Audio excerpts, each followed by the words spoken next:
Steve, what are you seeing? Well, Mark Dial turned himself in here to police. He had Brian McMonagle and Fred Perry, the powerhouse legal team, at his side. He also had John McNesby, the FOP president, at his side here at the headquarters of the officer-involved shooting investigation group, which is just off Passyunk Avenue, headquartered in South Detectives Building. And they gave him the courtesy of not having to go in the front door like everybody else, but into the side door where the police usually bring in anybody who's arrested, or where the police officers come and go often for their work. So that is the update right now. Mark Dial, the police officer involved in the deadly shooting August 14th of Eddie Irizarry shooting in Kensington, has turned himself in to face criminal charges in that deadly shooting. We don't know exactly the list of the charges yet. I am told by Mr. McMonagle and Mr. Perry that both will be talking to the media after they're done representing him in the headquarters for him being processed. We don't know if he's going to be released on bail or if he's going to get bail. And here come the lawyers now. So stay with us live, and we're going to go up there real now and get their comments on this case.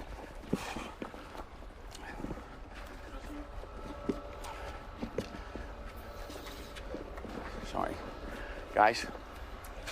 The decision to charge Officer Mark Dial with murder is appalling. The undisputed facts of this case are that an individual made an illegal turn right in front of police officers, took off at a high rate of speed, and then tried to evade officers by going down a one-way street the wrong way, tried to hide from them. And when police officers ordered him to show his hands, he instead produced a weapon and pointed it at an armed police officer. Video evidence in this case, which we've uncovered, demonstrates completely that Officer Dial got out of his car, ordered him to show his hands, and then heard gun.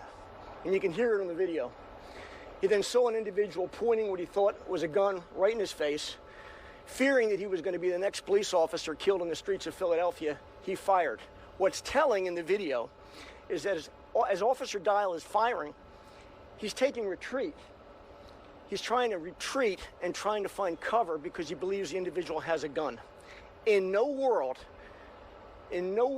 is those facts murder. We intend to right this wrong. This decision today puts police officers in peril at a time when they're dealing with perhaps the most violent time in our city's history. We intend to right this wrong and bring this young man home. Does his partner bear any responsibility for yelling gun? You know, what each of them saw when they looked into that car was glare and what appeared to be a weapon. They thought it was a weapon. They thought it was a gun. And when, you approach a car like that, I don't know how everybody else reacts. When a police officer tells me to put my hands up, I put my hands up, or I give him my license. This individual decided to produce a weapon. And that, unfortunately and tragically, is why he died. And to put these officers, this officer, in harm's way like this is appalling. What are the degree of the charges in this case? We don't know yet. The officer in the video sounds like he says drop the effing knife. Do you believe he had a gun? Keep listening and listen closely. And if you don't hear a gun, give me a call.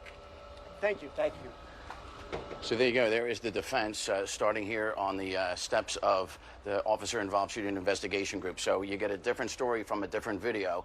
And we don't know whether they got access to the body-worn camera video yet. You wouldn't think so because it hasn't been released.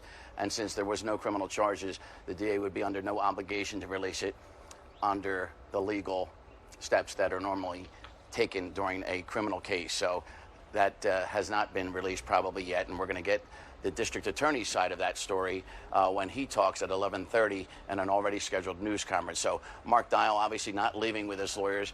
And again, it's a question of what the charge is and determine what the bail is. So he'll be processed. He'll have a bail hearing. And then we'll see if the FOP, the police union, puts up that bail money or if Mr. Dial can make it on his own.